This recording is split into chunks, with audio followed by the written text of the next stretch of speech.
안녕하세요. 여러분은 가지지 못했다는 이유로 노골적인 것 무시당하여 본 적이 있으신가요?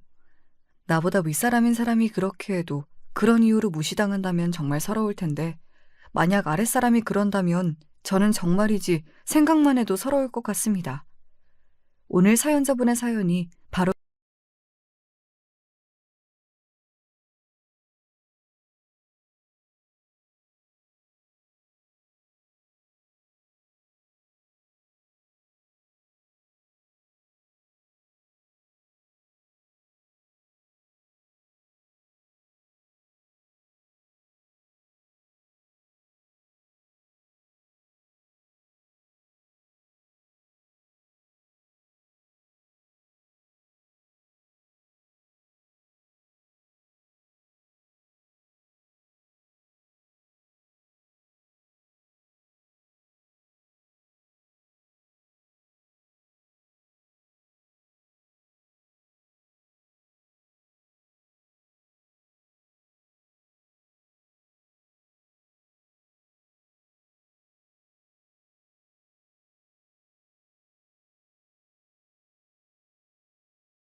들면 이런 거였어요.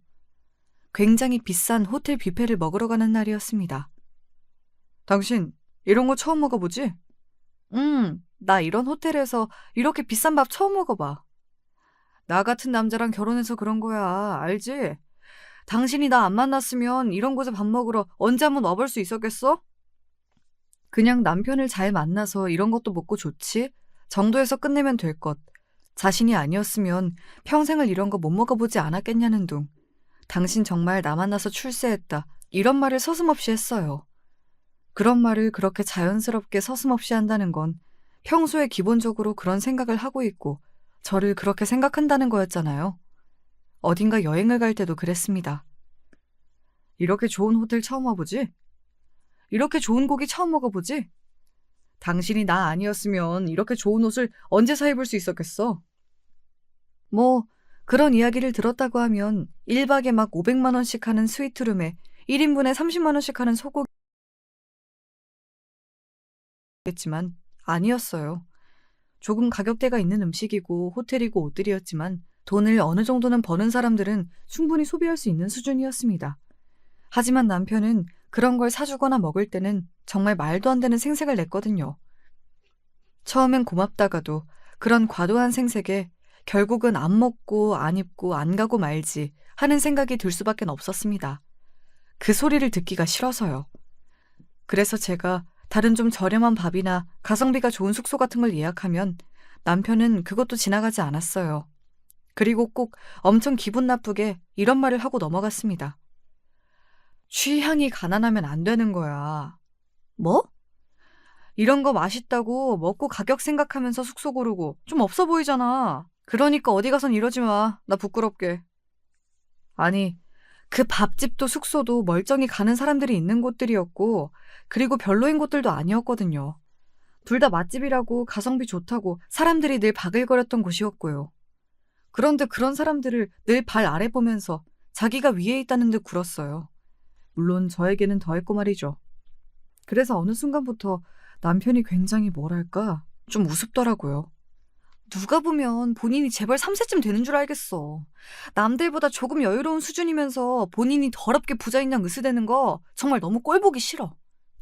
네가 콩깍지가 씌어서 그때는 몰라서 그렇지. 네 남편 연애할 때도 그랬어.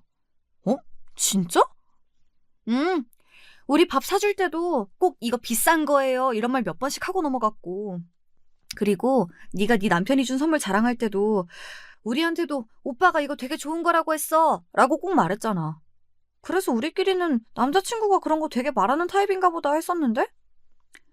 자주 보지 않는 친구들도 다들 남편의 성향을 어느 정도는 알고 있었더라고요. 그런 거 보면 남편은 남들이 봐도 한 번에 꼴불견이긴 했던가 봅니다.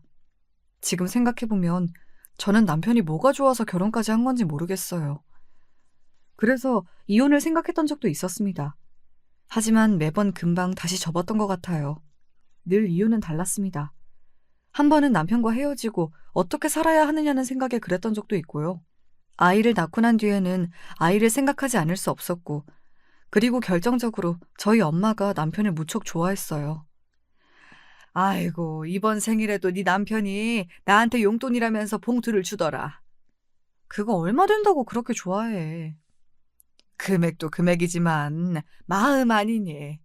나는 내 자식 중에 너같이 그렇게 결혼 잘하는 애가 나올 거라고는 생각도 못했어. 남편 복 없는 년은 자식 복도 없다고 하잖니. 그런 말이 어딨어. 왜 없어? 다들 하는 말인데. 아무튼 내가 어디 가서 내가 너랑 너희 남편만 이야기하면 어깨가 올라간다니까. 다들 사위가 용돈 준다고 하면 얼마나 부러워하는지 몰라. 엄마가 그런 말을 하는 걸 한 번 들은 이후로는 정말 더더욱 망설이게 되더라고요. 그런 거 있잖아요. 나만 참으면 돼. 그런 생각이 드니까. 나만 아무렇지 않은 것처럼 하고 있으면 다들 행복한가 보다. 그렇게 생각하며 버텼던 것 같아요. 만약에 남편이 그 정도만 했어도 저는 그냥 남편과 평생 살았을 겁니다. 그냥 생색내기 좋아하고 그로 인해 나를 조금 무시하더라도 뭐 엄마가 저렇게 좋아하고 아이에게도 아빠가 있는 게 좋으니까 하고 생각하면서 말이죠. 하지만 불행히도 남편은 거기서 멈추지 않고 점점 더 심해졌습니다. 원래 그렇잖아요. 누가 잘못되었다고 지적해주지 않은 상태에서 그 잘못됨이 지속이 되면 점점 더 죄의식 없이 더하게 된다는 거 말입니다. 저희 남편이 딱 그랬어요. 내가 내 무덤을 판 것 같아. 갑자기 그게 무슨 소리야? 오늘 동창회를 갔다 왔는데 동식이 마누라가 글쎄 약사래 약사. 그게 무덤 팠다는 거랑 무슨 상관인데? 제 그 질문에 남편은 저를 굉장히 한심하다는 듯 바라보고서는 한숨을 푹 쉬더군요.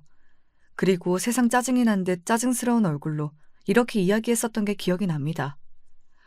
동식이가 나보다 못 살고 공부도 못했다고. 그런데? 나보다 결혼을 잘했잖아. 내가 진 거 같잖아. 나랑 결혼한 걸 후회한단 소리야? 너 같으면 좋겠냐? 어? 내가 오늘 마누라 뭐 하냐는 말에 쪽팔려서 아무 말도 못했다고. 집에서 쳐논다는 말을 어떻게 하냐? 마누라가 쪽팔린다는 말을 그렇게 아무렇지 않게 할 수 있어? 이건 교육도 제대로 안 돼 있어. 하늘 같은 남편이 말을 했는데 어디서 대꾸를 해? 어? 너 진짜 한 대 맞고 싶냐? 때려! 때리라고! 내가 못할 줄 알아? 그날 처음으로 남편한테 맞았어요. 세게 맞거나 많이 맞은 건 아니었지만 아마 누군가에게 맞아보신 분은 아실 겁니다. 처음에 그 충격이 엄청났던 것 같아요. 그래서 아직 그날이 제 기억 속에 굉장히 충격적인 일로 기억되어 있고요. 그 뒤로도 남편에게 여러 번 맞았지만 그날의 기억이 가장 크게 남아있거든요. 네, 그날 이후로 남편은 저를 향해 폭력을 행사하기 시작했습니다. 한 번이 어렵지 두 번, 세 번은 쉽더라고요. 나중에는 정말 죄의식을 느끼지도 미안해하지도 않는 것 같았고 말이죠. 하지만 저는 그럼에도 남편에게 벗어날 생각을 하지 못했습니다. 겁쟁이였죠 뭐. 그리고 저를 우습게 보기 시작하니 저희 가족은 더더욱 그렇게 될 수밖에 없었어요. 하루는 제 여동생에 대해 이런 말을 하더군요. 저에게는 여동생이 하나 있었거든요. 시집을 가지 않은. 처제는 결혼을 못한 거지? 걔는 안 한 건데? 남자친구 있었는데 안 했잖아. 할 수 있는데 안 하는 사람이 어딨어. 그건 핑계일 뿐이고. 그냥 못한 거지. 처제가 남자들한테 인기 있을 타입은 아니잖아. 동생을 갑자기 험담하는 그 분위기에 기분이 나빠서 인상을 썼었습니다. 그랬더니 저를 보면서 약간 비웃더군요. 그러고는 이렇게 말했습니다. 왜? 동생 욕하니까 기분 나빠? 근데 처제는 너무 여자가 고분고분한 맛이 없어. 사람이 너무 드세기만 하잖아. 나는 걔가 부러운데? 제 그 말에 남편이 인상을 팍 쓰더군요. 뭐가 부러운데? 대체 왜? 너도 혼자 살고 싶어? 아니면 남자한테 따박따박 말 다 받아치면서 그걸 당당하다고 생각하고 살고 싶어? 자기 일하고 자신감 넘치고 나는 내 동생 멋지다고 생각하는데? 이게 어디서 남편이 이렇게 이야기하는데도 그게 자신감 넘치는 거야? 그냥 나이 먹고 결혼 못하는 노처녀가 성격만 더러워진 거지. 내 동생이야. 그만 욕해. 이게 진짜 미쳤나? 네 남편은 안 무섭냐? 어? 그날 저는 남편에게 정말 많이 맞았습니다. 지금 와서 생각해보면 남편은 제 동생이 무서웠던 것 같아요. 늘 바른 말만 하는 것도 그랬지만 제가 동생을 보면서 다른 생각을 하게 될까봐 그랬던 걸로 생각합니다. 혹시나 자기한테 대들까봐, 그리고 혹시나 도망이라도 갈까 봐서 말이죠. 거의 1시간 가까이 맞고 바닥에 널브러져 있는 저를 내려다보며 남편이 했던 말이 생각이 납니다. 너는 진짜 아무 데도 못 가. 너 도망치면 내가 진짜 지구 끝까지 가서 가만 안 둘 테니까. 죽어도 이 집 식구로 죽어. 알겠어? 어쩌면 제가 남편에게 도망칠 생각을 하지 못했던 가장 결정적인 이유가 그거지 않을까 싶기도 해요. 정말로 남편은 그렇게 할 수 있는 사람이라고 생각했으니 말입니다. 그렇게 저는 남편에게 복종하며 살았습니다. 정말로 말 그대로 복종이었어요. 죽으라면 죽는 신용까지 하며 살았으니 말입니다. 물론 그런 제 모습을 이상하게 보는 사람들이 있기는 했습니다. 가족들은 물론이었고요. 너 요즘 안 좋은 일 있니? 아니, 내가 그럴 게 뭐가 있어. 그러니까 네가 그럴 일이 없는데 애가 얼굴이 너무 안 좋아서 하는 말이야. 요즘 컨디션이 안 좋은가 봐. 자기 몸은 자기가 챙겨야 한다. 알지? 친구들마저 저에게 무슨 일이 있는지를 물어봤어요. 너 얼굴도 얼굴인데 사람이 뭐랄까 기운이 하나도 없어 보이고 어딘가 영혼이 빠져나간 사람 같아. 별일 없어. 정말 그런 거 맞아? 별일 없다니까? 제가 버럭 소리를 지르자 친구가 놀라서 눈을 동그랗게 뜨고 저를 바라보더군요. 저는 성격도 이상해지고 있었습니다. 그러니 당연히 사람들을 만나는 것도 꺼리게 됐어요. 그리고 제가 남편에게 학대당하고 산다는 사실을 남들에게 알리고 싶지 않았습니다. 지금 생각하면 그걸 부끄러워했다는 것조차 부끄러운데 그때는 남들이 제가 이렇게 산다는 걸 몰랐으면 하는 마음이 컸던 것 같아요. 그래서 점점 더 숨어 살 수밖에 없었습니다. 어두침침한 얼굴을 해가지고 나는 너만 보면 속이 뒤집혀. 그러면 이혼할래? 어느 날은 진심을 담아 그렇게 이야기했던 적이 있어요. 제 얼굴을 보는 것만으로도 짜증이 난다는 남편이 왜 나와 헤어지지 않는 건지 늘 궁금했었거든요. 그리도 남편이 이혼만 해준다면 위자료고 뭐고 받지 않고 그냥 나갈 생각도 있었습니다. 너 미쳤어? 아니, 나는 당신이 나를 너무 싫어하니까. 그렇다고 해도 그 말이 나오는 건 내 입에서 나와야지. 어디서 감히 네가 이혼 이야기를 먼저 꺼내? 너 정말 돼지고 싶냐? 어? 아니, 미안해. 남편에게 맞으며 생긴 습관 아닌 습관이 하나 있는데 그건 위협적인 상황이 생기거나 누군가가 저에게 손만 들어도 제가 움찔하면서 손으로 저 자신을 막는다는 것이었습니다. 어디서 보니까 학대당하고 사는 사람들이 가진 버릇이라고 하더라고요. 아직 저는 그 습관을 고치지 못했어요. 꽤 오래 걸리는 것 같아서 남편이 나에게 얼마나 큰 상처를 준 건지 매일 새롭게 깨닫고 있습니다. 아무튼 그날도 정말 뒤지게 맞았던 것 같아요. 그리고 그날 이후 남편의 친구들과 다 같이 부부 동반으로 모이는 자리가 있었습니다. 남편이 저를 향해 손을 들었고 저는 움찔하며 저를 손으로 막았어요. 그리고 그 장면을 거기 있는 모두가 봤고 말이죠. 바보가 아닌 이상 알 수 있었을 겁니다. 아, 저 여자 맞고 사는구나 하고 말이죠. 누가 보면 내가 당신 때리는 줄 알겠어. 라고 말하며 거기서는 사람 좋은 척 웃었지만 아마 속으로는 아무도 남편의 그 말을 믿지 않았을 거예요. 그리고 집으로 돌아와서는 또 자신을 쪽팔리게 했다며 저를 때렸고 말이죠. 저는 그렇게 남편에게 맞아가며 점점 더 제 자아를 잃어만 갔습니다. 김서방이랑 언제 한번 집에 와라. 아버지 집에 오셨어요? 그래, 다 같이 밥이나 먹자. 아버진 목수셨어요. 사람들은 공사장에서 목수일을 하는 아버지를 노가다라 부르기도 했지만 아니었습니다. 아마 아시는 분들은 아시겠지만 목수는 꽤 전문적인 일을 하는 직업군이고 또 수입도 꽤 되거든요. 게다가 아버지는 실력이 있고 성실하기까지 하셔서 찾는 사람들이 많았고 말이죠. 한번 지방에 큰 공사가 있으면 몇 개월에서 몇 년까지 집에 올라오지 않으시는 일도 있었습니다. 아버지 집에 오셨대. 당신이랑 다 같이 밥이나 먹자고 오라고 하시던데? 남편은 그런 제 말에 인상을 팍 찌푸렸어요. 하여간 귀찮게 하는 데는 뭐 있어. 당신 가기 힘들면 나만 가도 되고. 왜? 가서 울면서 내 남편이 나 때린다 그런 소리라도 하게? 저는 전혀 그럴 생각이 없었거든요. 게다가 오랜만에 보는 아버지에게 그런 소리를 할 생각은 더더욱 없었고요. 그런데 그즈음에 남편은 저를 혼자 어디 내보내기 참 무서워했던 것 같아요.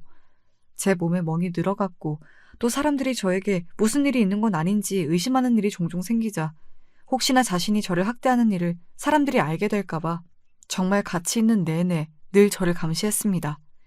같이 있지 않을 때도 수시로 연락해서 어디에 있는지 물었고 말이죠.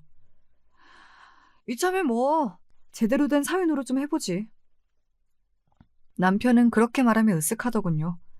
그리고 지방의 친구에게 샀다며 대게 한 박스를 가지고 와서는 저보고 친정에 가자고 했습니다. 비싸다는 대게를 집에 가져다 주고는 자기는 착한 사위인 양 보이고 싶었던 것 같아요. 아이고, 뭐 이런 걸 다 가지고 왔어. 그냥 와도 되는데. 엄마가 남편을 보고 활짝 웃으며 그렇게 이야기했습니다. 그때까지는 여전히 엄마에게 남편은 세상에 둘도 없는 사위였으니까요. 아버님 오랜만에 뵙는데 이 정도는 제가 준비해야죠. 고맙네. 비쌀 텐데. 아닙니다. 잘 지내셨죠? 건강은요? 부모님과 남편의 화기애애한 모습을 보며 저는 두 가지 감정이 들었던 것 같아요. 하나는 부모님이 내가 이렇게 사는 걸 모르셔서 다행이다 하는 생각과 내가 이렇게 힘든 걸 몰라주지 하는 서러움. 이 두 가지 말입니다. 그런데 우리 딸은 얼굴이 왜 그렇게 상했냐? 어디 아파? 요즘 컨디션이 좀 안 좋다고 하더라고요. 남편의 말에 아버지는 고개를 끄덕이며 저를 가만히 바라봤습니다. 그러고는 병원을 꼭 가보라고 말을 하고 나서 다시 남편과 대화를 나눴어요. 아이고, 맛있네, 맛있어. 그렇게 맛있어? 그럼 맛있지. 이게 한두 푼 하는 거냐? 어디? 우리 사위 덕에 이렇게 좋은 것도 먹어보고 호강하네, 호강해. 이렇게 좋아하시니 앞으로 자주 사드려야겠는데요? 아이고, 내가 무슨 복이야, 그래. 우리 사위 정말 잘 봤지 않아요? 그래, 잘 봤네. 남편은 기분이 무척이나 좋아 보였어요. 그 시기에 일도 제대로 안 풀렸었고 친구와도 다툼이 잦은 것 같았거든요. 그리고 그 부부 동반 모임 이후로 사람들이 자신을 이상하게 보는 것 같다고 저에게 몇 번이나 소리를 지르기도 했었고요.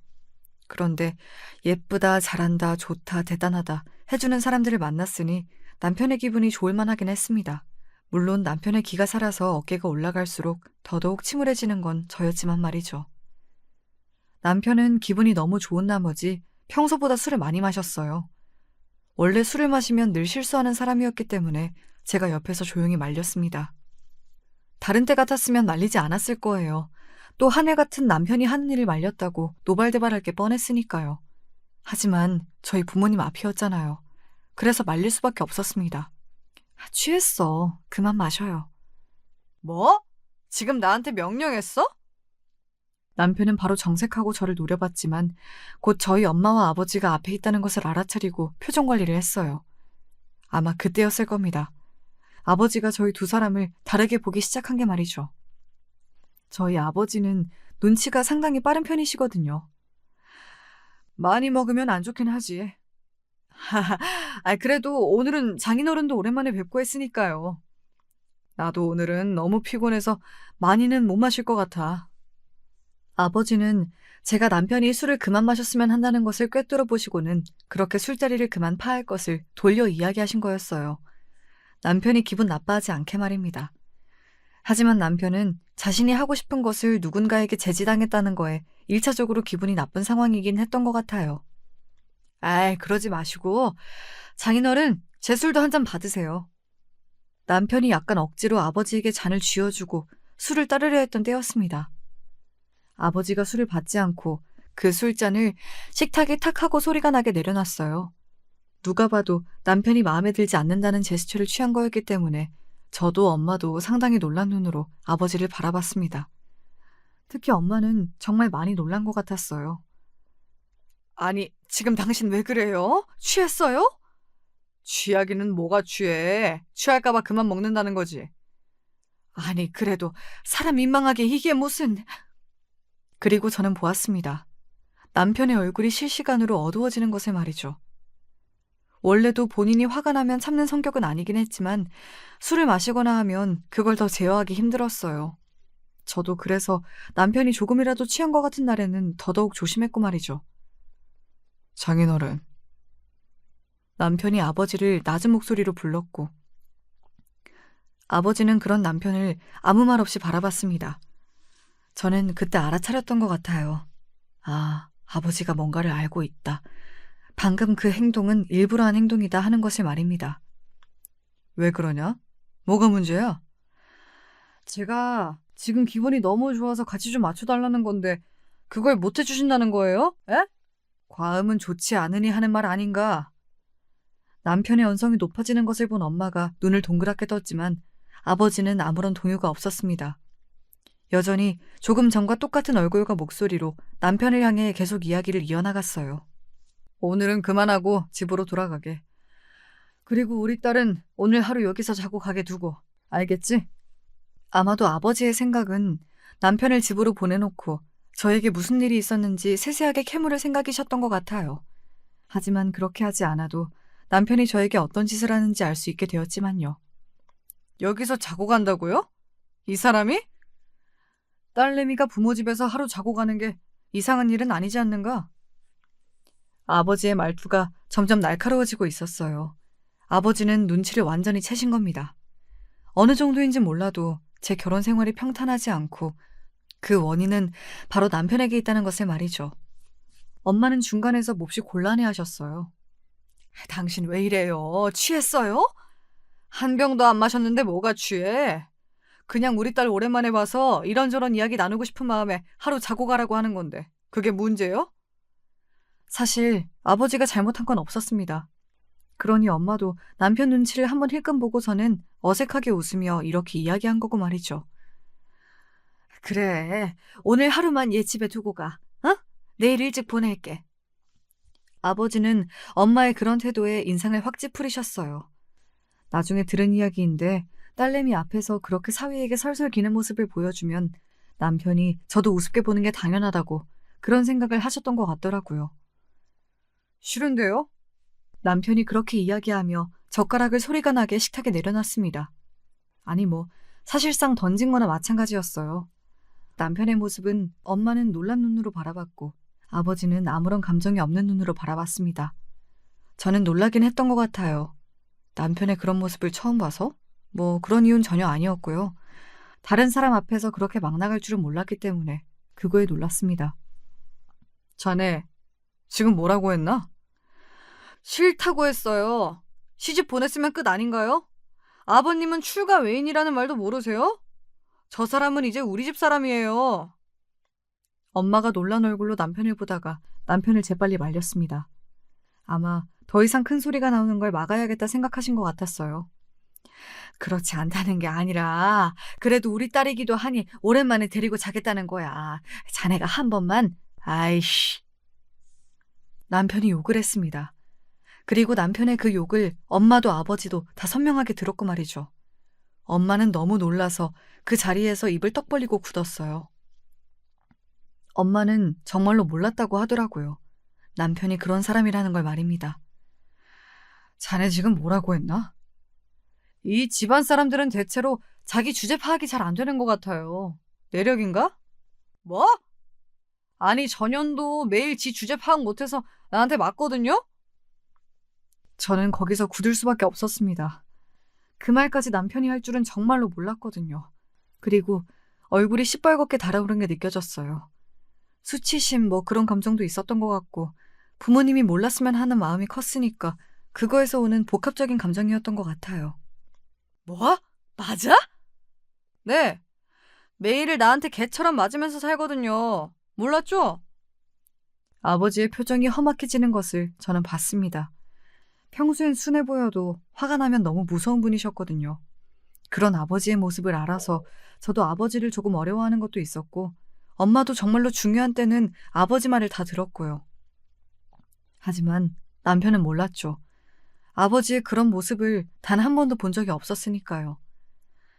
비싼 밥 사 먹였더니 자꾸 이렇게 사람을 열을 받게 하네? 어? 이게 얼마짜리 댁인 줄 알아? 어? 앞서 이야기했지만 남편은 자기가 돈을 쓰거나 남에게 잘해준 게 있으면 그걸 끝까지 생색을 내고 감사하다는 인사를 100번은 받아야 하는 사람이었거든요. 그런데 그 인사를 채 받지도 못했는데 이렇게 자신의 빈정을 상하게 했으니 남편의 입장에서는 엄청나게 화가 날 만한 일이었던 겁니다.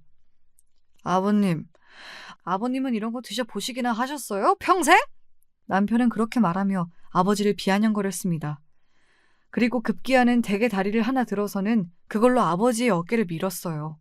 정말 누가 봐도 폐륜, 하극상, 뭐 그런 단어들이 생각나는 행동이었습니다. 평생 노가다꾼으로 살아온 양반이 이런 귀한 거 먹어보기나 했냐고. 사위 덕에 먹어봤으면 고맙다 납작 엎드려서 좋은 말이나 해댈 것이지 어디 시집보낸 딸내미를 자고 가라 어쩌라 하면서 나한테 명령질이야. 어? 확실히 취하긴 한 것 같다는 생각이 들었습니다. 그때 제 머릿속에 한 가지 생각이 스쳐 지나갔어요. 그 생각이 든 순간 남편을 말려야겠다는 마음밖에 들지 않았습니다. 그래서 저는 남편의 팔을 재빨리 잡았어요. 그러고는 이렇게 말했습니다. 나 그냥 집에 갈 테니까 당신도 그만 마셔. 그리고 일어나자, 어? 너 오늘 집에 못 간다. 자고 가. 아버지. 아니 이것들이 진짜! 남편이 자리에서 벌떡 일어서며 저를 밀었습니다. 그래서 저는 넘어졌고요. 제가 남편을 말린 이유가 그거였어요. 바로 혹여나 저와 아버지에게 지금 이 자리에서 폭력을 행사할까 싶어서 말입니다. 그것만큼은 부모님에게 보여주거나 당하게 하고 싶지 않았거든요. 이 노인네가 죽고 싶나? 너도 맞을래? 어? 나한테 뒤지게 맞아야 정신을 차리지? 네 딸내미처럼! 남편은 해선 안 될 말을 입에 담고야 말았어요. 그 순간 엄마의 표정이 굳었고 그리고 아버지의 눈이 돌아가는 게 보였습니다. 그리고 저는 다 끝났다는 생각에 멍하니 바닥에 앉아 있었던 것 같아요. 이 개자식이! 아버지는 그렇게 이야기하며 손에 온 힘을 실어 남편의 얼굴을 후려 갈겼습니다. 퍽 하는 소리가 거실에 울려 퍼졌어요. 짝도 아니었습니다. 퍽이었어요. 앞서 이야기했지만 저희 아버지의 직업은 목수셨습니다. 그동안 공사판에서 그렇게 험한 일을 하면서 얼마나 손이 두껍고 커졌겠어요. 그리고 그 힘은 말할 것도 없고 말이죠. 아버지 장난으로 툭 치기만 해도 엄마가 아프다고 쓰러지는 신용을 했었으니까요. 그런 게 그 손으로, 그것도 아버지가 온 힘과 체중을 다 실은 상태로 남편은 뺨을 얻어맞은 겁니다. 아마 어디서 뭐 몽둥이를 하나 가져다 자기의 머리를 치는 것 같았을 거예요. 나중에 잠깐 여기가 이승인지 저승인지 했다는 생각이 들었다는 걸 나중에 들었거든요. 이게 지금 뭐 하는 짓이세요? 이놈이 내 딸 때렸다면서. 그러면 너도 나한테 맞아야지. 안 그래? 아버지는 그렇게 이야기하며 소매를 다시 걷어붙였습니다. 당장이라도 남편의 뺨이며 뭐며 다 때릴 기세로 말이죠. 남편은 그런 아버지의 모습에 움찔하는 게 보였어요. 힘으로 하면 자신이 이길 수 없다는 걸 아마 직감적으로 알았을 겁니다. 남편의 분노는 늘 자신보다 약한 사람들을 향했으니까요. 경찰에 신고할 거예요. 그래 해. 그 전에 너는 나한테 일단 죽어. 알겠어? 아버지의 그런 모습에 남편은 자리에서 벌떡 일어나 도망가던 몸을 피했습니다. 그 모습이 어찌나 웃기고 추하던지 아직도 생생하게 기억나네요. 이리 못 와? 내가 너 죽여버린다, 어? 어딜 우리 딸을 때려. 이 작은 애를 때릴 곳이 어디 있다고. 너는 오늘 내 손에 죽어. 그 순간 제 눈에서 눈물이 흘러나왔어요. 뭐 운다, 울 거야 이런 생각을 하고 운 게 아니라 그냥 저도 모르게 주르륵 나오는 눈물이었어요. 눈물이 뚝 하고 흐르는 걸 보고 아, 내가 울고 있구나 하고 깨달았으니 말입니다. 아이고, 나는 이런 줄도 모르고 내 새끼가 이렇게 사는 줄도 모르고. 그리고 엄마의 통곡이 시작되었습니다. 그러는 사이 남편은 재빨리 도망을 갔어요. 아버지는 그런 남편을 쫓아나갔습니다. 저는 계속 멍하니 앉아서 눈물을 흘렸고요. 엄마가 저를 안아줬습니다. 그러고는 정말 수천 번 사과를 하셨던 것 같아요. 엄마가 미안하다. 내가 미안해. 저런 쓰레기 같은 놈을 귀하다고 물고 빨고 했으니 우리 딸이 속이 얼마나 뒤집어졌을꼬. 내가 너무 미안하다. 엄마가 미안해. 괜찮지 않았어요. 그동안의 일도, 그리고 부모님이 모든 걸 알아버린 그때의 상황도 말이죠. 그래서 엄마한테 괜찮다라는 말도 해주지 못하고 가만히 안겨서 울기만 했던 것 같습니다. 그리고 잠시 뒤 아버지가 분한 얼굴로 집으로 들어오셨어요. 그 새끼 어떻게 했냐는 엄마의 말에 너무 빨리 도망가서 잡지 못했다고 아버지는 한숨을 쉬시더군요. 그리고 저는 엄마의 품에 안겨 쓰러지듯 잠이 들었습니다. 그리고 그 다음날부터 엄청난 일들이 벌어졌어요. 지금부터가 아마 들으시는 분들이 가장 재미있어 하실 만한 이야기이지 않을까 하는 생각이 듭니다. 아버지는 우선 남편의 집으로 찾아갔습니다. 그러니까 제 시댁 말이죠. 우리 딸이 댁내 아들한테 맞고 살았다는데 그게 정말입니까? 사돈댁은 그걸 전혀 모르셨습니까? 아버지는 온 동네 사람들이 다 들을 수 있게 그렇게 쩌렁쩌렁 소리를 지르며 시댁 식구들을 불러냈고 시댁 식구들은 그런 아버지를 말렸지만 아버지는 들을 생각이 전혀 없으셨습니다. 오히려 더 크게 소리를 지르셨다고 해요. 우리 딸 맞고 사는 거 알았어요? 몰랐어요? 내가 경찰에 확 공범으로 신고하려고 했다가 여기 먼저 온 거니까 제대로 대답해요. 에? 저희도 정말 몰랐습니다. 그리고 저희도 저희의 이야기를 들어봐야 할 거 아닙니까? 사돈, 그만 돌아가시고. 내가 지금 돌아가게 생겼어? 우리 딸이 기절할 만큼 맞으면서 살았다는데 애가 지금 눈에 빛을 다 잃었는데 당신 같으면 당신 딸이 그렇게 맞고 살아도 그걸 알게 됐어도 가만히 있을 수 있겠냐고! 그 덕에 온 동네 사람들이 남편이 저를 때린 걸 다 알게 되었다고 해요. 시아버지가 평판이 좋고 굉장히 점잖으신 분인데 사람들이 사실은 시아버지도 집에서 시어머니 때리고 그런 거 아니냐고, 아들이 그걸 어디서 배웠겠냐고 하도 수군거리는 통에 동네에서 고개를 들고 다닐 수 없다가 급기야는 최근에 집을 내놓으셨다고 하더라고요. 더 이상은 그 동네에 살 수 없게 되어서 말입니다.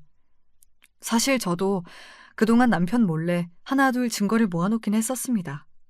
예를 들어 남편이 저를 때릴 것 같으면 미리 휴대전화에 녹음 기능을 켜둔다거나 남편이 저에게 전화 오는 거, 보내는 문자 이런 것들을 다 남겨놨어요.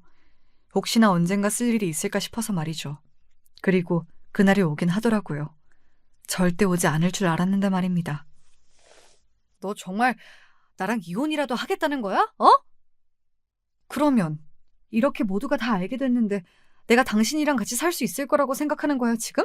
이게 어디서 또 말대꾸를 한 번만 더 때려. 나도 그땐 가만히 안 있어. 제가 이를 악물고 그렇게 이야기하자 남편도 당황한 게 보였습니다. 단 한 번도 제가 그런 태도를 보인 적이 없었으니 남편의 입장에서는 그렇게 놀랄 만한 일이긴 했을 거예요. 가만 안 있으면 어쩔 건데? 아버지한테 이럴 건데? 말은 그렇게 해도 태도에서는 이미 좀 게 티가 났어요. 그리고 남편은 저희 아버지에게 엄청 겁을 먹은 것 같더라고요. 아버지 이야기만 해도 움찔하는 걸 보고 알았습니다. 그날 맞았던 게 꽤나 아팠던 모양이더라고요. 게다가 아버지를 절대 이길 수 없다는 것도 알게 된 모양이었고요.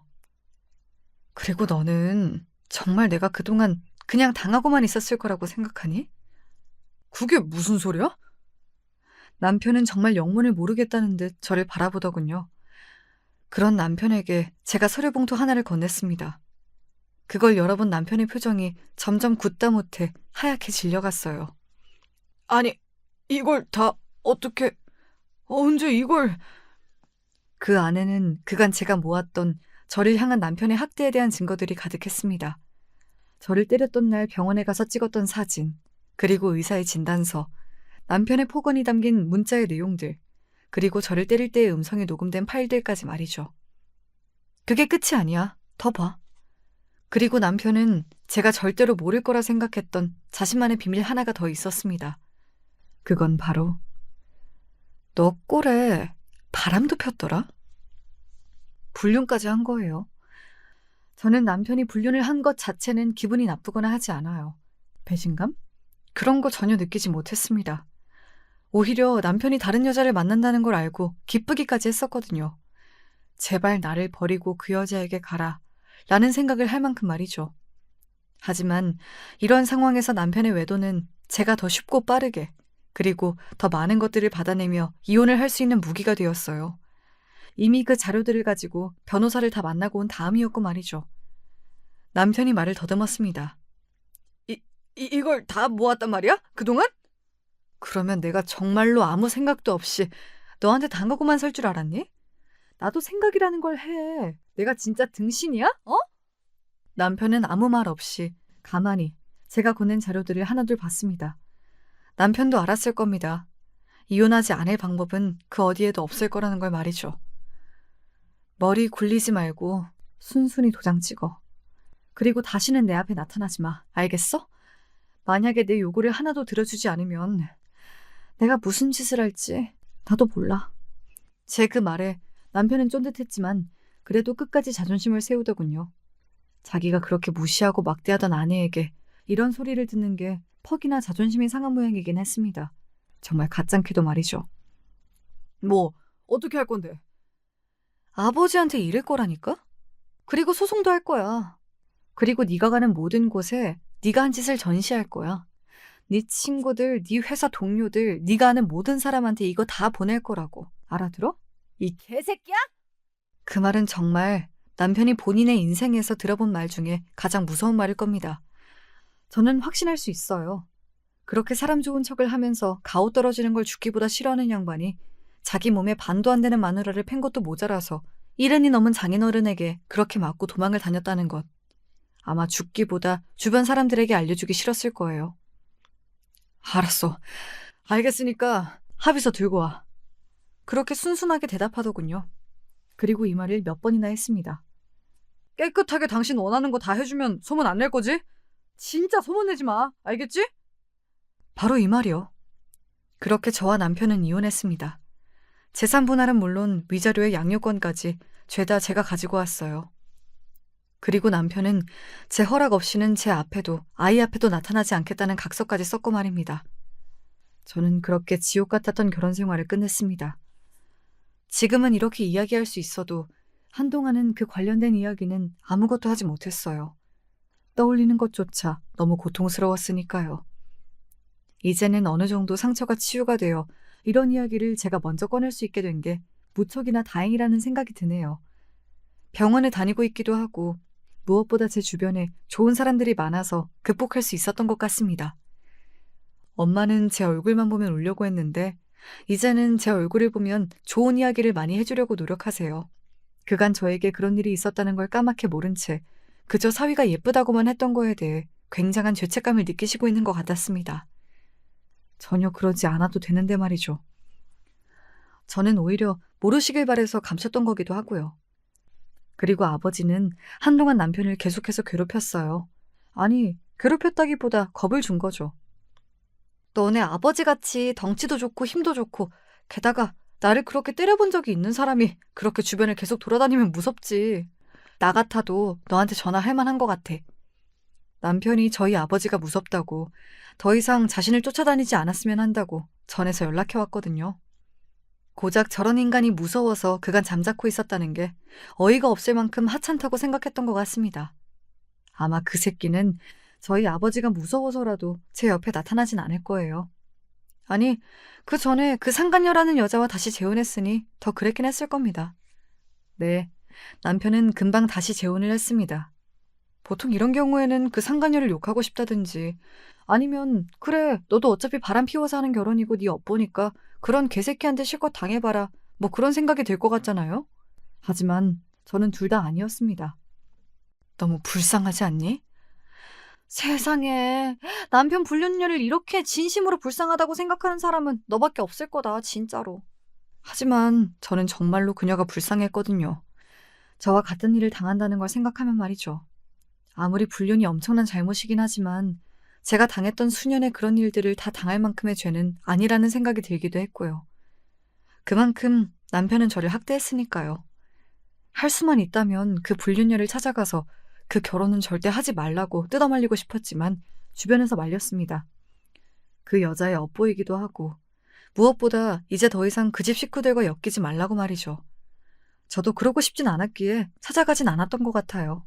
그리고 얼마 지나지 않아 그 여자도 도망을 갔다는 소식을 들을 수 있었습니다. 다행이라고 생각했던 것 같아요. 그리고 저보다 낫다는 생각도 했고 말이죠. 그게 무슨 개소리야. 뭐가 너보다 나아. 나는 그 지옥을 바보같이 몇 년을 버티고 있었는데 금방 도망가잖아. 그것만으로도 똑똑한 거지. 나보다 나아. 어이가 없다. 어이가 없어. 세상에 불륜녀를 그렇게 생각해주는 사람은 너밖에 없을 거다 아마. 친구는 그렇게 이야기하며 고개를 저었지만 본인도 그렇게 생각하긴 했을 거예요. 그런 남자한테 여자가 당하고 사는 건 마음이 쓰이는 일이니까 말이죠. 심지어는 저희 엄마도 그 불륜녀 어떡하냐는 말을 했을 정도니까요. 시댁은 이사하였고 남편은 회사에서 잘렸습니다. 동네에 소문이 파다하게 났는데 그게 남편의 회사에까지 흘러들어간 모양이었어요. 회사에서 권고사직을 당했다고 하더군요. 그 자존심에 회사에서 나가줬으면 하는 의사를 표했을 때 버티기란 쉽지 않았을 것 같긴 해요. 그리고 매일을 집안에 갇혀서 게임만 한다고 들었습니다. 그 때문에 시어머니의 속이 말이 아니라고 말이죠. 사실 시어머니에게는 감정이 조금 있긴 해요. 시아버지는 몰라도 시어머니는 제가 남편에게 그렇게 맞고 살았다는 걸 절대 모를 리 없었거든요. 그런데 아는 척하면 저를 도와주거나 자신의 아들에게 뭐라고 해야 하니까 모르는 척하는 걸 택했던 거고 말이죠. 그걸 생각하면 그냥 지금 그렇게 속상해하고 고통받는 게 업보라는 생각이 듭니다. 제 버릇 개 못 준다는 말이 있죠.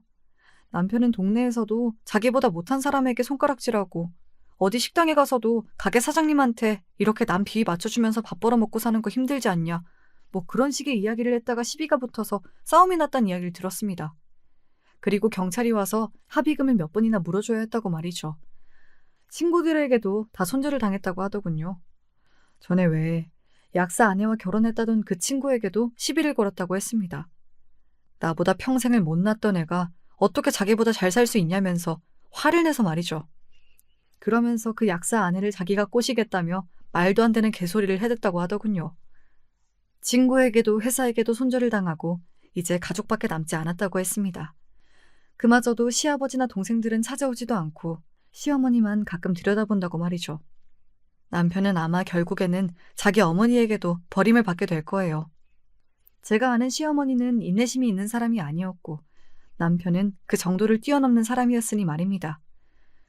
그렇게 남편의 주변에는 결국엔 아무도 남지 않게 될 겁니다. 자신의 자랑을 더 이상 할 수 없고 누군가 옆에서 잘났다고 해주는 사람이 아무도 없는 현실. 남편은 그 현실 속에서 외롭고 처절하게 살 거예요. 그게 저는 최고의 복수라고 생각합니다. 그리고 저는 그 반대로 정말 많이 행복해하며 좋은 일만 만들려고 노력하는 삶을 살 거라고 말이죠. 저에게는 좋은 사람들이 주변에 많으니까요. 남편과는 달리 말입니다. 한때는 정말 복이 없는 사람이다라고 생각했는데 이렇게 보니 제가 복이 많은 것 같기도 하네요. 나 이제 은퇴할 거다. 잘 생각하셨어요. 이제 편하게 쉬세요. 돈 없어서 굶어 죽을 걱정을 해야 하는 것도 아닌데. 그 전에 내가 너한테 줄 게 있다. 아버지는 그렇게 말씀하시면서 저에게 뭔가 하나를 건넸습니다. 바로 통장이었어요. 그리고 그걸 의아한 눈으로 열어보고서는 경악하는 눈으로 바뀔 수밖에 없었습니다. 너무 큰 돈이 들어있었거든요. 그동안 악착같이 모은 돈이야. 내 새끼들 주려고. 너무 큰 돈이라 받을 수 없다고 이야기한 저에게 아버지가 한사코 쥐어주시면서 그렇게 말씀하셨습니다. 그리고 지금 그 통장은 제 방 서랍에 있어요. 언젠가 필요한 날이 오면 다시 열어볼 생각입니다. 함부로 쓸 수 없는 돈이잖아요. 아버지의 피땀 눈물인데. 제 이야기는 여기까지입니다. 저는 오늘보다 내일, 그리고 모레 더 괜찮아지고 행복해질 거예요. 남편은 반대로 오늘보다 내일, 그리고 모레 더 불행해지겠죠. 꼭 그러길 바라고 있기도 하고 말입니다. 오늘 마지막까지 저와 제 이야기 들어주셔서 너무 감사합니다. 이렇게 다 털어놓고 나니 한결 가벼워진 것 같은 기분이 드네요. 저는 이제 그만 사연을 줄일게요. 제 이야기를 들어주신 모든 분에게는 언제 어디서나 좋은 일만 있기를 바랍니다.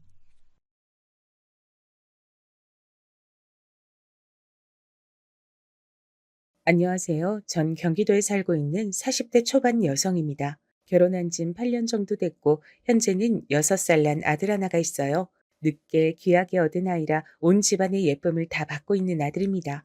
남편은 공기업에 다니고 있고, 전 원래 작은 회사에 다니긴 했는데 결혼하면서 그만뒀어요. 남편의 집이 손이 귀한 집안에 시어머니가 식당을 운영하시는데 그게 규모가 꽤 컸거든요. 그래서 나중엔 며느리가 있으면 좋겠다고 늘 얘기하셨어요.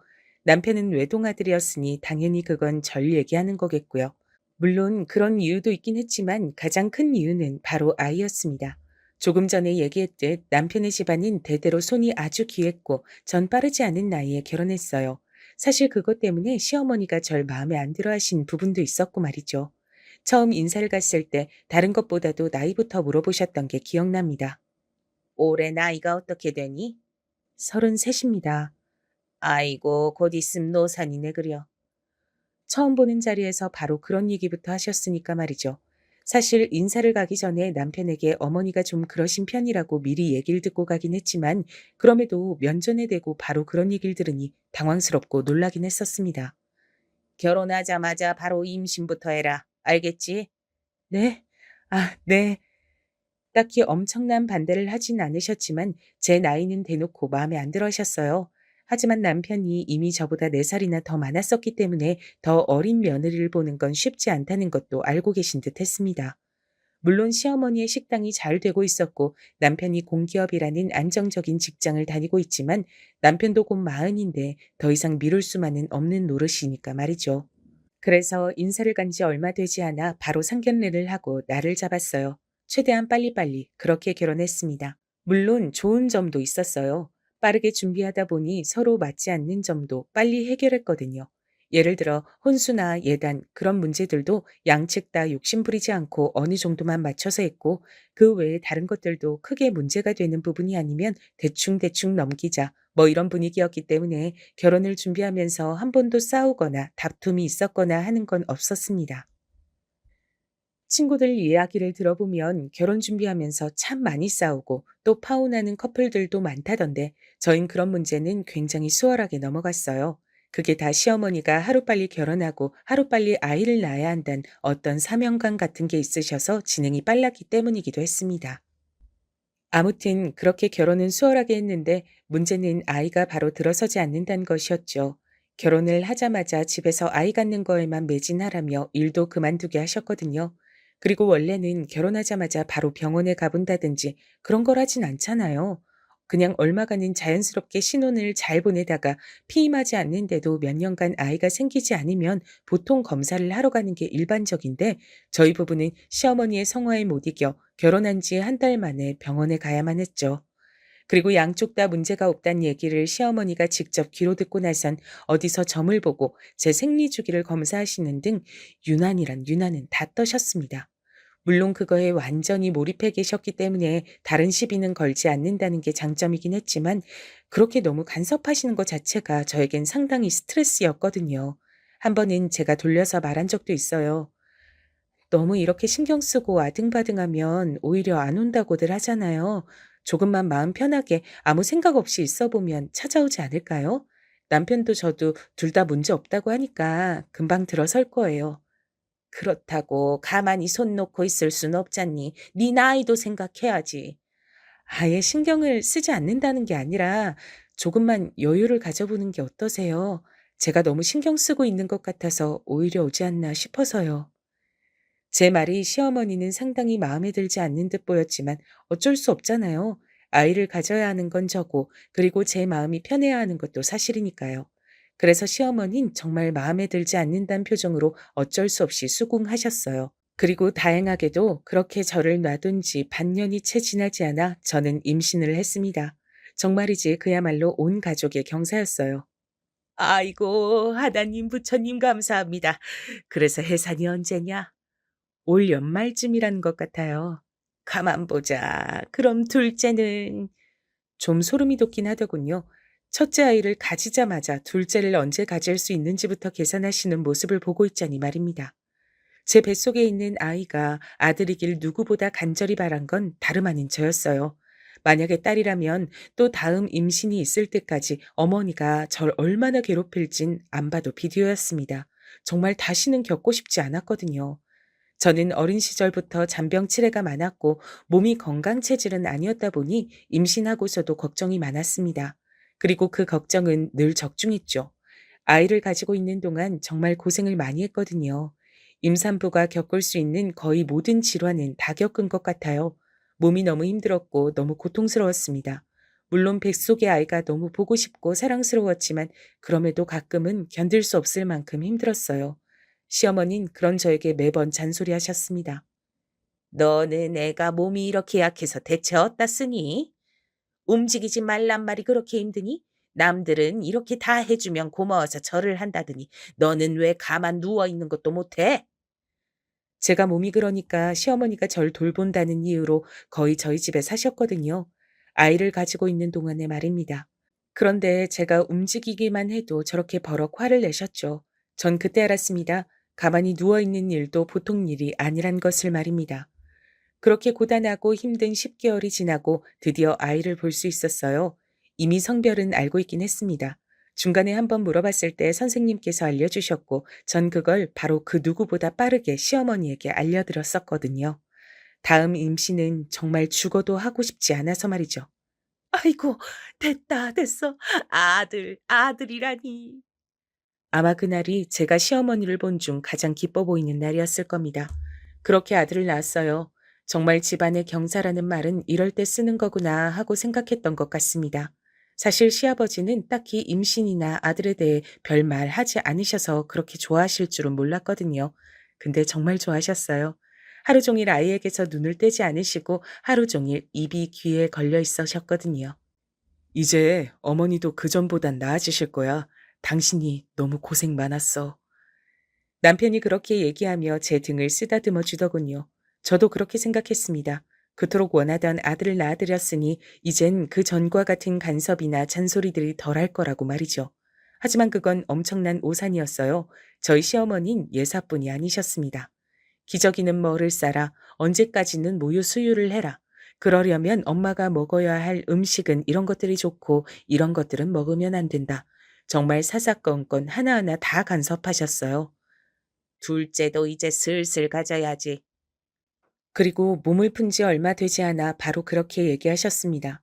지금 와서 돌이켜보면 그때 탈출을 했었어야 하는 건데 왜 미련하게 아무것도 하지 못하고 그러고 있었는지 정말 후회가 많이 돼요. 남편은 몰랐는데 정말 회피형 인간이었습니다.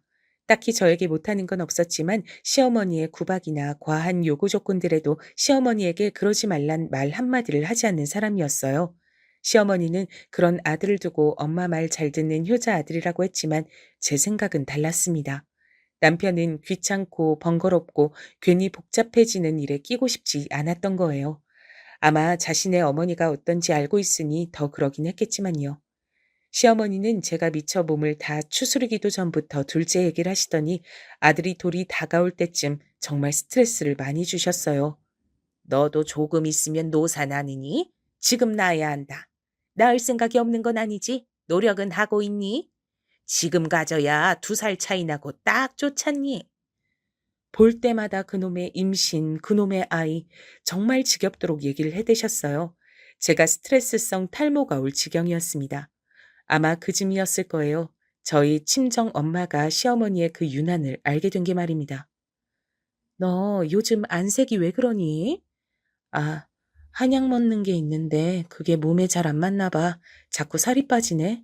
그럼 그만 먹어야지. 무슨 약인데? 그게 시어머니가 어디서 임신 잘 된다는 한약을 해서 오셨었거든요. 하루에 3번 몇 시에 먹어야 하고 이런 게 다 정해져 있는 약이었는데 때마다 전화나 문자로 제가 약을 먹었는지 체크하셨었습니다. 시어머니가 지어준 한약인데 임신 잘 되는 약일걸? 아니, 애 낳은 지 얼마나 됐다고 임신을 또 하라고 약을 지어줄 정도로 유난을 부려? 손이 귀한 집안이잖아. 저도 모르게 편을 들고 있더라고요. 시어머니를 위해서라기보단 그냥 시끄러워지는 게 싫어서 그랬습니다.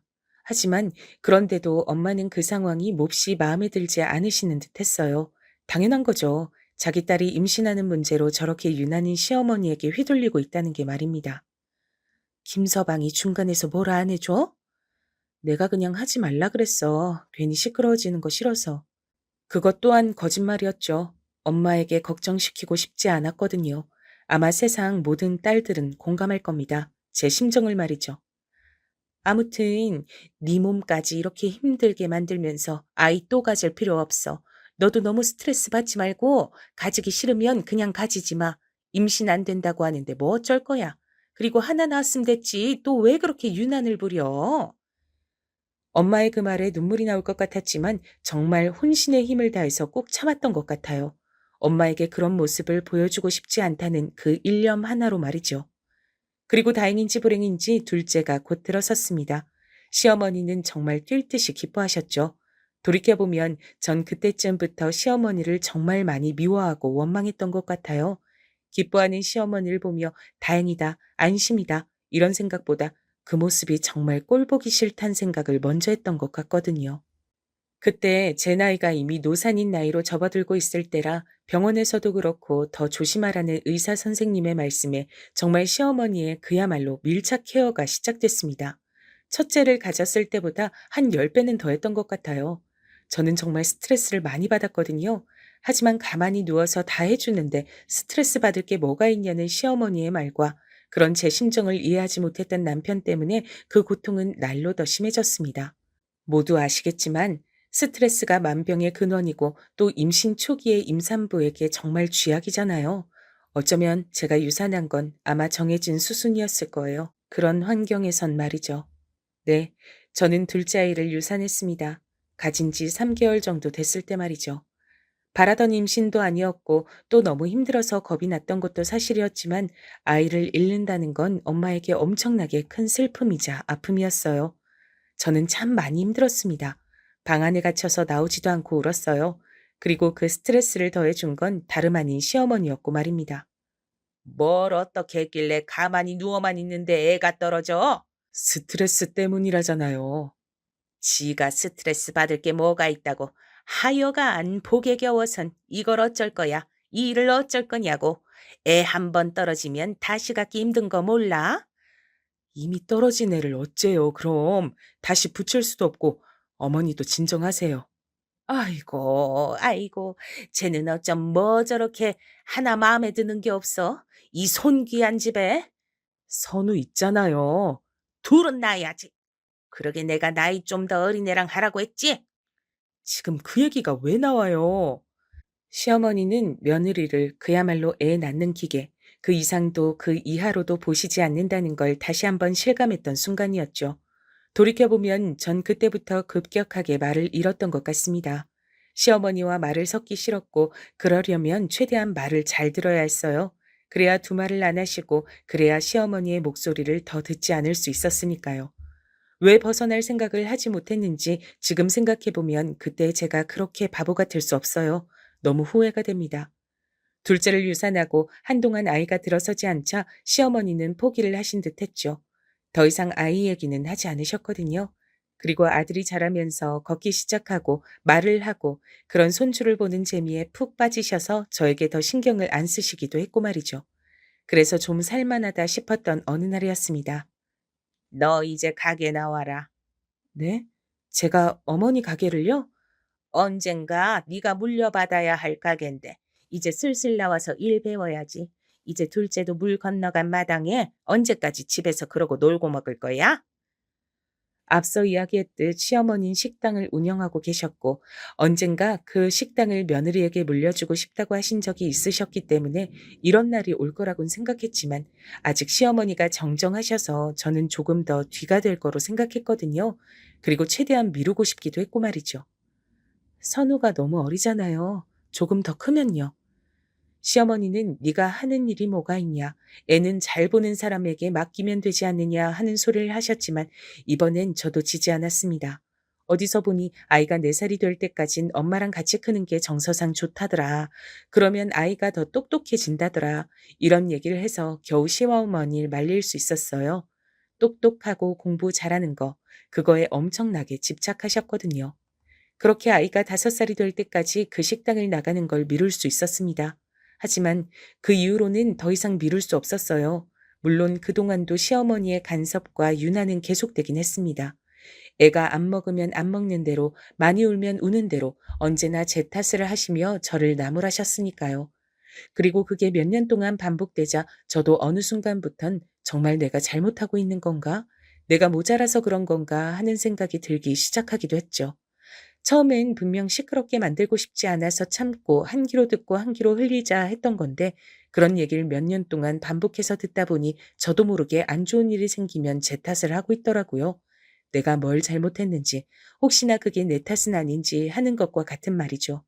나중에 돌이켜보니 그 모든 게 요즘 흔히들 얘기하는 가스라이팅이었던 것 같습니다. 그때는 그런 줄 몰랐는데 말이에요. 아이가 5살이 되고 이제 더는 시어머니 가게에서 일을 하는 것을 미룰 수 없었어요. 그리고 그때 또 시어머니가 어디서 알아온 영어 유치원에 아이를 보내기 시작했던 시점이라 더더욱 아이 핑계를 댈 수가 없었습니다. 그렇게 시어머니의 식당에서 일을 시작하게 됐습니다. 처음엔 지금까지 들어왔던 잔소리나 시어머니의 유난 정도라면 뭐 버틸만 하겠지 하고 생각했던 것 같아요. 하지만 아니었습니다. 식당에서 함께 일하며 하루 종일 붙어 있는 시어머니는 제 상상을 초월하는 분이셨어요. 아까 손님한테 물 제대로 안 가져다 줬지? 너는 할 줄 아는 게 뭐니? 설거지 제대로 하라고 했지? 이게 뭐야? 일이 느는 게 이렇게 더뎌서 널 어디다 쓰니? 너 사회생활은 제대로 한 게 맞지? 어쩜 이렇게 멍청할 수가 있어? 아무렇지 않게 다른 직원들이 다 보는 앞에서 그런 말들을 하셨어요. 인신공격성 발언들 말입니다. 아무리 제가 이제는 세뇌가 되어서 시어머니의 그런 말에 정말 내 탓인가? 내가 모자란가? 하는 생각을 한다고 해도 저도 사람인데 남들 앞에서 그런 소리를 들으면 당연히 부끄럽고 수치심을 느끼잖아요. 그래서 하루는 참지 못하고 울었습니다. 하지만 시어머니는 우는 저를 더 나무랐어요. 지금 생각하면 그건 나무라거나 혼을 낸 수준이 아니라 모욕이었습니다. 할 줄 아는 거 하나도 없는 애가 이 정도 말 들었다고 울어? 너 그래서 장사는 어떻게 할래? 이거 꽁으로 물려받을 생각이었니? 어? 양심이 있어야 할 거 아니야? 저는 단 한 번도 시어머니의 가게를 물려받겠다 먼저 얘기를 한 적이 없어요. 먼저 그렇게 장사가 잘 되는 가게를 남한테 물려줄 수도 없고 또 멀쩡히 회사 잘 다니는 아들을 이런 험한 일 시키고 싶지 않다고 한 건 모두 다 시어머니였어요. 저는 아무래도 장사가 적성에 맞지 않는 것 같아요. 그 말에 소리를 확 지르시더군요. 어찌나 그 소리가 컸던지 퇴근 준비를 하던 주방 식구들도 다 들을 정도였습니다. 적성? 아이고, 배가 쳐 불렀구나, 니가. 적성 맞춰서 일을 하고 돈을 버는 사람들이 얼마나 되니? 어? 너는 편하게 네 남편이 벌어다 주는 돈으로 호의호식하면서 살 생각이었나 본데 난 그 꼴 못 본다. 어디서 이게 적성 타령을 해? 제가 집에서 노는 것 같으시면 그냥 다시 취직을 할게요. 너 지금 나한테 반항하니? 아니, 그게 아니고 정말 너무 고통스러웠거든요. 적성에 맞지 않는 일을 하나하나 꼬투리 잡히고 혼이 나가면서 하는 게 여간 힘든 일이 아니었습니다. 너무 힘들었어요. 식당 일도 식당 일이지만 하루 종일 감시하듯 저를 보는 시어머니의 그 눈도 정말 힘들었습니다. 사장님이 원래 보통이 아니시긴 한데 며느리를 더 세게 잡으시네. 그 식당에서 제일 오래 일했다던 직원이 저에게 다가와 커피를 주면서 얘기하더군요. 원래 직원들도 많이 잡으시는 편이긴 해. 그래서 여기 오래 일한 사람이 몇 명 없잖아. 그러고 보니 시어머니의 식당은 장사가 잘 되는 유명한 식당인 것 치곤 직원이 굉장히 빨리 많이 바뀌는 편이긴 했거든요. 그게 다 시어머니가 직원들을 못 살게 굴어서 그런 것 같더라고요. 본인은 직원들을 그렇게 빡세게 잡아야 손님에게 최상의 서비스 나가고 그래야 계속 장사가 잘 된다고 믿고 있어서 이러는 것 같은데 이러는 것도 정도가 있고 하루 이틀이지 이렇게 일 잘하는 직원들이 금방금방 나가서야 음식이나 서비스 수준이 한결같을 수 있겠냐고. 사장님은 하여간 사람 귀한 줄 몰라. 장사하는 사람한테 그게 제일 중요한 건데. 그 직원분도 몇 번이나 그만두려고 하셨지만 그때마다 시어머니가 붙잡은 것 같더라고요. 안 그래도 사람이 자주 바뀌는데 제일 오래 일하셔서 시스템을 다 아시는 분이 그만두면 아무래도 운영에 차질이 생길 수밖에 없으니까요. 내 생각엔 아무래도 그래서 며느리를 들인 게 아닌가 싶어. 자기가 아무리 저렇게 지랄해도 그만두지 못할 거 아니야, 며느리는.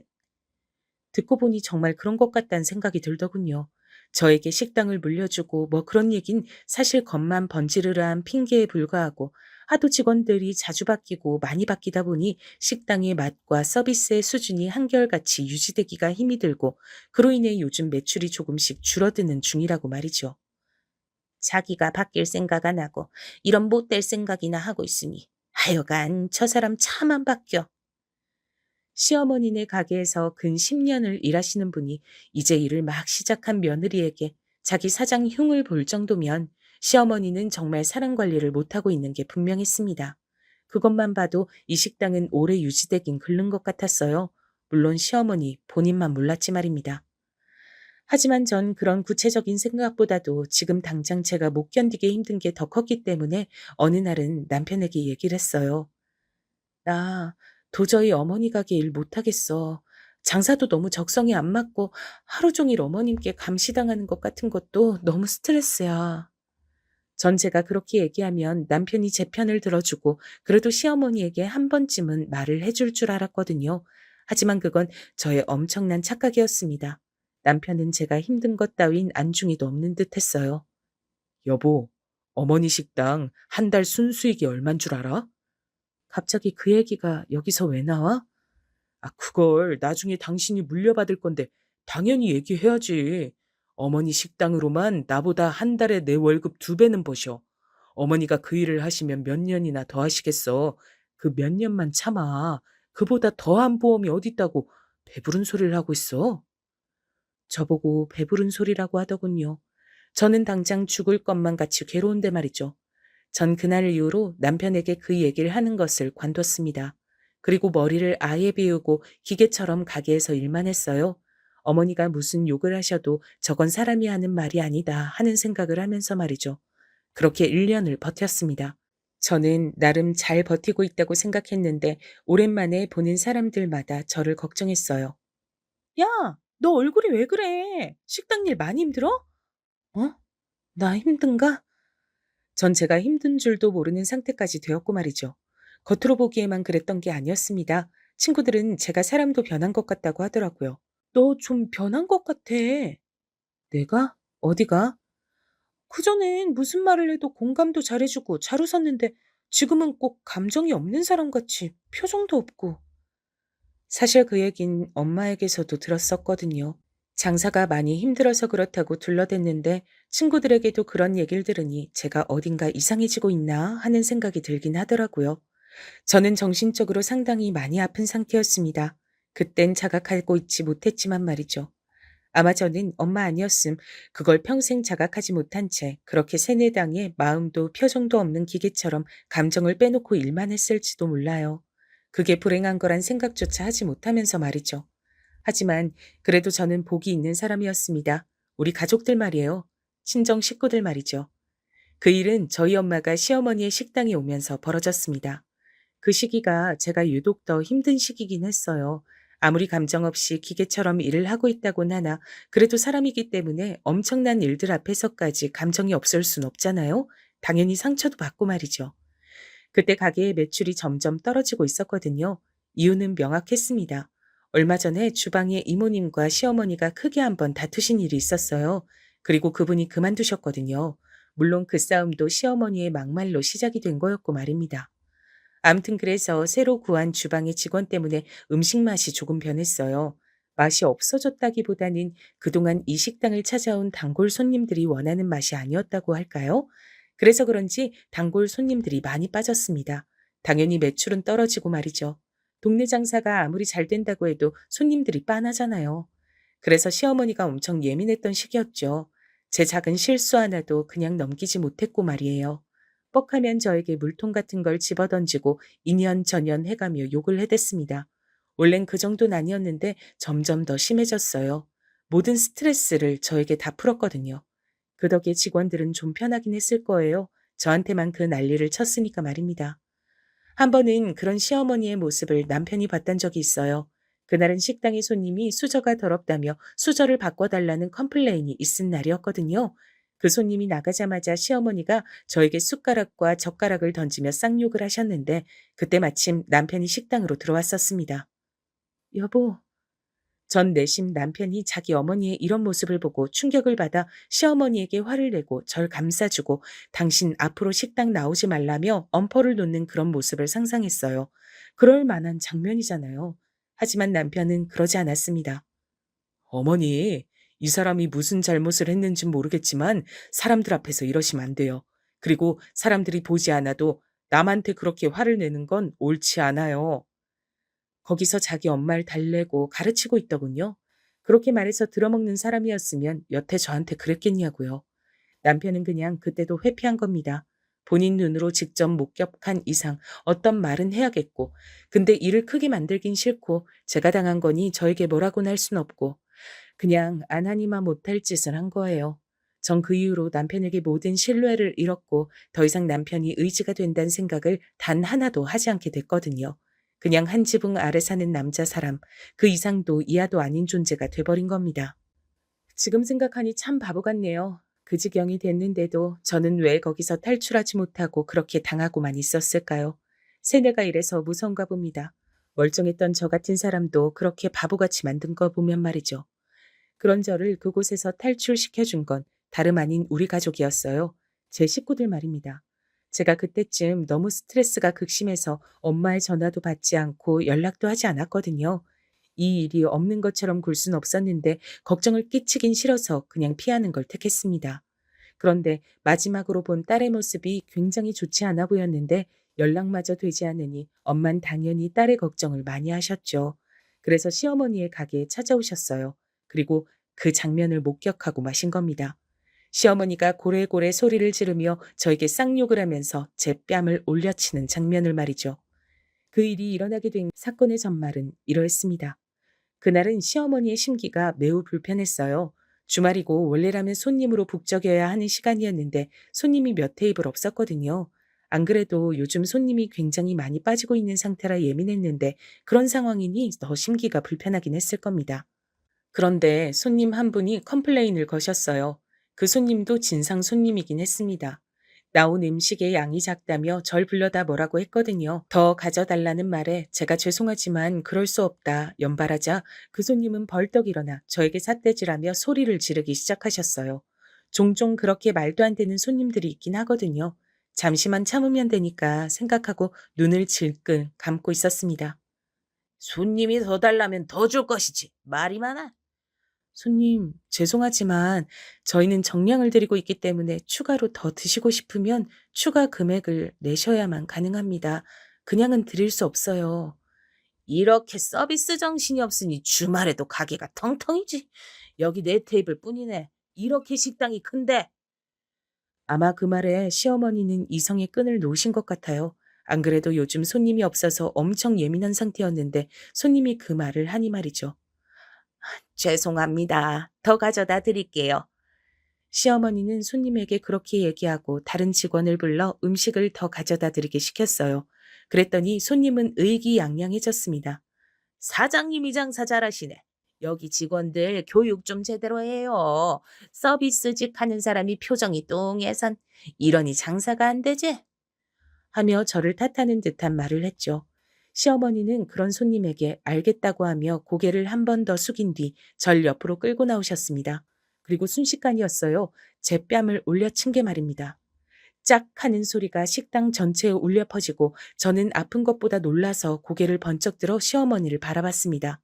시어머니의 표정을 보니 화가 아주 제대로 나서 이성을 잃은 것 같아 보였어요. 니년이 내 식당을 아주 다 말아먹으려고. 내가 생각해보니 우리 가게 매출 떨어진 것도 니년 들어오고 나서부터야. 말도 안 되는 소리였습니다. 주변에 다른 식당들이 생기면서 매출이 점점 떨어지고 있던 차에 주방 이모님이 그만두시면서 맛이 변해서 그렇다는 건 오는 단골 손님마다 하던 말이었어요. 제가 억울해서 뭔가를 말하려던 차에 오히려 그 무례한 손님이 당황한 듯 말을 했어요. 아니, 그렇게까지 하실 필요는 없는데. 진상 손님이 말릴 정도니 말 다 한 거죠 뭐. 하지만 시어머니는 그만둘 생각이 없어 보이셨습니다. 이 기회에 얘 정신머리 좀 제대로 잡는 거니까 손님은 신경 쓰지 않으셔도 돼. 그때였습니다. 엄청나게 큰 소리로 마치 문이 부서질 듯 세게 열렸어요. 가게 입구 쪽이 다 유리로 되어 있어서 진짜 마음만 먹으면 부서질 수 있긴 하거든요. 모든 이의 시선에 그 엄청난 소리를 낸 문 쪽으로 향했습니다. 다행히 문은 부서지지 않긴 했더군요. 하지만 전 그보다 더한 충격으로 그 자리에 굳을 수밖에 없었어요. 그 엄청난 소리를 내며 가게 안으로 들어온 건 다름 아닌 저희 엄마였기 때문입니다. 이게 지금 뭐 하는 짓이야? 저희 엄마가 원래도 성량이 좀 좋긴 하시거든요. 근데 작정하고 소리를 질렀으니 귀가 아플 지경의 큰 소리긴 했습니다. 식당의 모든 사람들이 정말 그야말로 화들짝 놀랄 만큼 말입니다. 그리고 가장 놀란 사람은 저와 시어머니였어요. 전 그 자리에서 굳었고 시어머니 또한 마찬가지였습니다. 그리고 곧 말을 더듬기 시작하셨어요. 제가 시어머니를 본 역사상 가장 당황한 모습이었거든요. 사돈, 여긴 어떻게? 내가 지금 여길 어떻게 왔는지가 중요해요? 네? 엄마는 그렇게 말하며 재빨리 저에게 다가와 제 손목을 당겨 자신의 뒤로 절 끌었습니다. 마치 지켜주듯 말이죠. 엄마의 그 행동 하나에 울컥 눈물이 나올 것 같았어요. 그러면 안 될 것 같아 입술을 꽉 깨물었습니다. 방금 그건 오해가 아니져도 그럴만해서.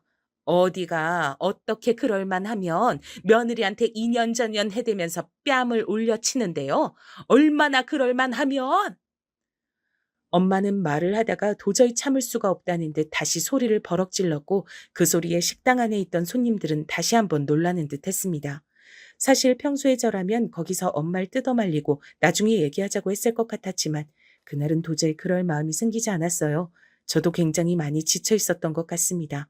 사돈, 일단 진정하시고. 내가 지금 진정하게 생겼어요? 네? 그러더니 엄마가 절 돌아보며 말했습니다. 너 지금 당장 네 남편한테 전화해. 얼른! 제가 우물쭈물하고 있자 얼른이라고 한 번 더 소리쳤어요. 전 바로 전화를 했습니다. 무슨 일이냐고 묻는 남편에게 일단 빨리 오라고만 다급하게 얘기를 했죠.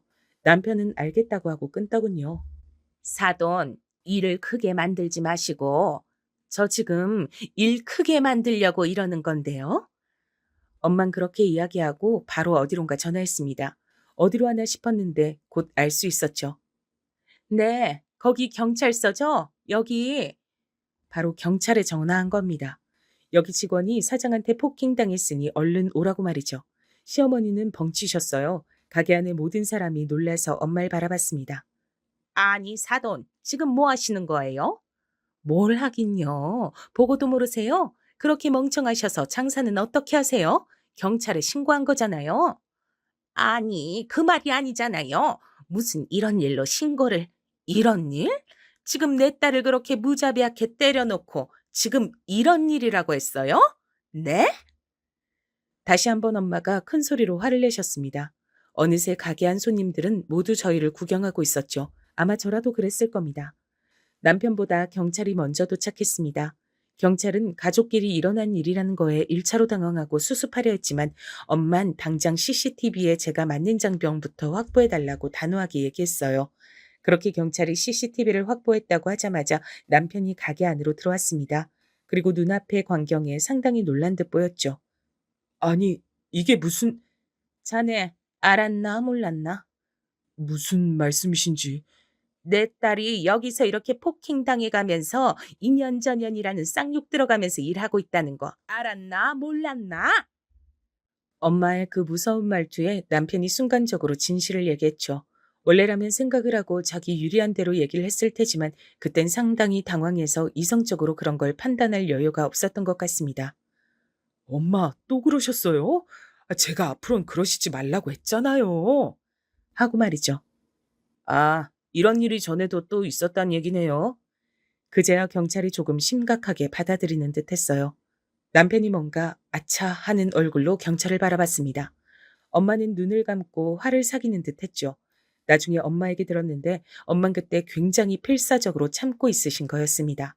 남편이든 시어머니든 누군가를 때리지 않기 위해서 말이죠. 성질 같아선 그 가게에 불을 지르고 싶으셨다고 하더군요.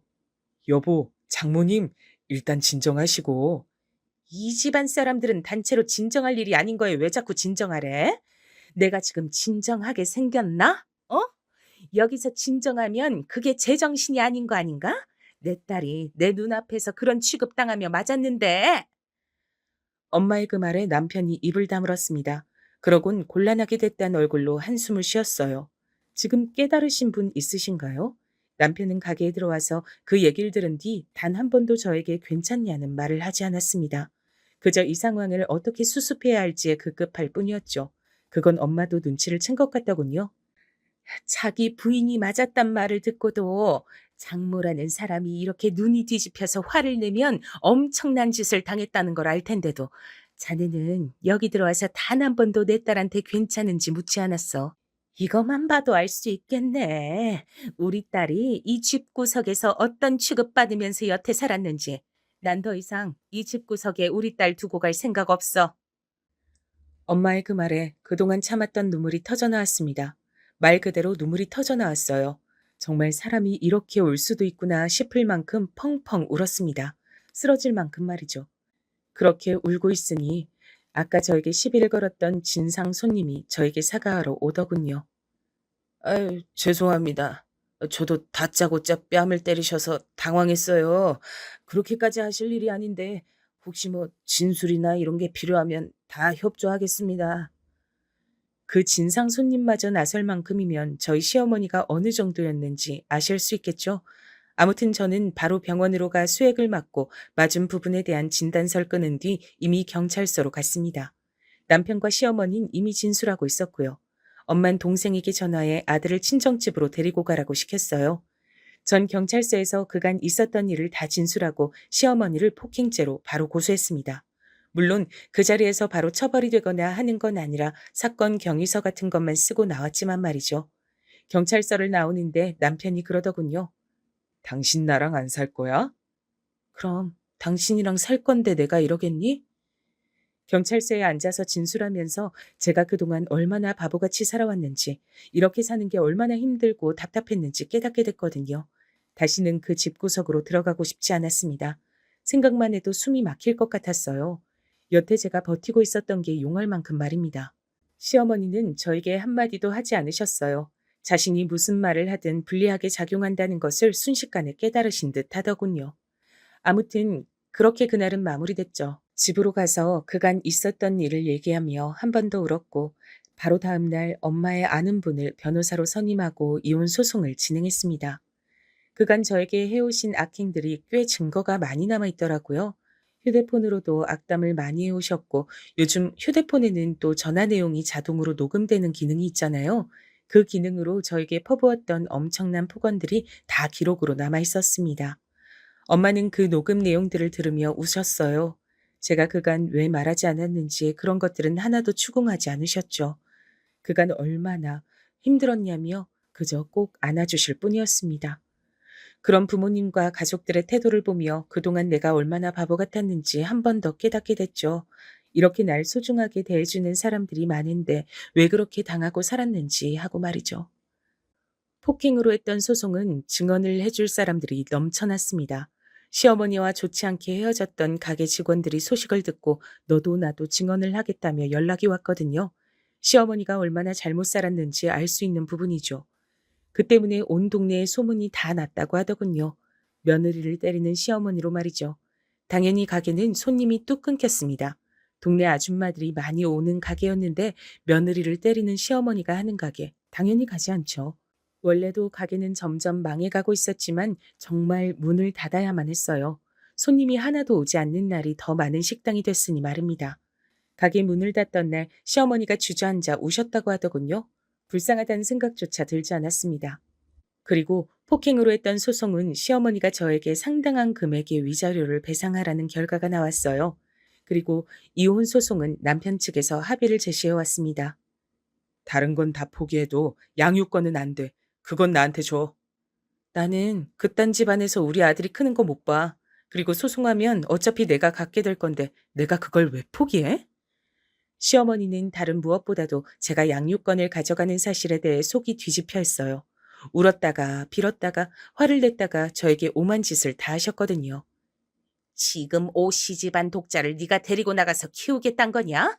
이혼은 해라. 위자료도 뭐 주마. 선우는 안 된다. 그건 어머니가 결정하신 문제가 아니에요. 이혼도 위자료도 선우도 다 제가 법대로 다 할 겁니다. 네가 정말 내 손에 죽고 싶으냐? 어디 한번 더 해보세요. 어머니의 그 몰상식한 행동 때문에 법정에서도 다 제 손 들어주신 거니까요. 제 말에 시어머니는 이만 악물뿐 아무것도 하지 못하고 돌아가셨습니다. 남편도 자신의 어머니와 연을 끊으면 다시 생각해 봐 줄 수 있냐는 등 말도 안 되는 소리를 냈지만 당신 얼굴을 보는 것만으로도 역겨워서 토할 것 같아 라는 제 말에 충격을 받더니 다신 그 얘기는 하지 않더군요. 이혼 소송도 다 제가 승리했어요. 위자료도 많이 받았고 양육권도 가져왔습니다. 물론 합의하에 아이를 보여주는 부분에선 동의했고요. 시어머니는 시아버지와도 거의 남처럼 지내고 있다고 하더군요. 시아버지가 이혼하려다 참았다는 얘기를 들었습니다. 남편은 아직도 간혹 자신이 어머니와 연을 끊을 테니 다시 한번 생각해 봐달라는 식으로 얘기를 하지만 저는 그럴 생각이 절대 없네요. 지금이 너무 행복하거든요.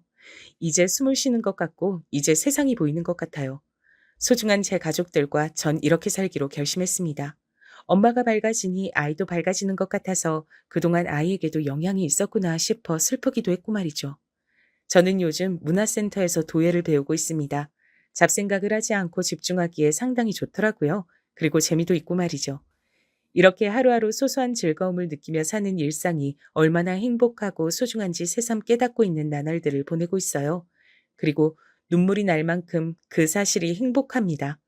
저는 이제 그만 얘기를 끝내야 할 것 같아요. 그 집구석에 더한 복수를 해줄 수도 있었습니다. 하지만 전 제가 행복함으로써 그 복수를 완성하려 해요.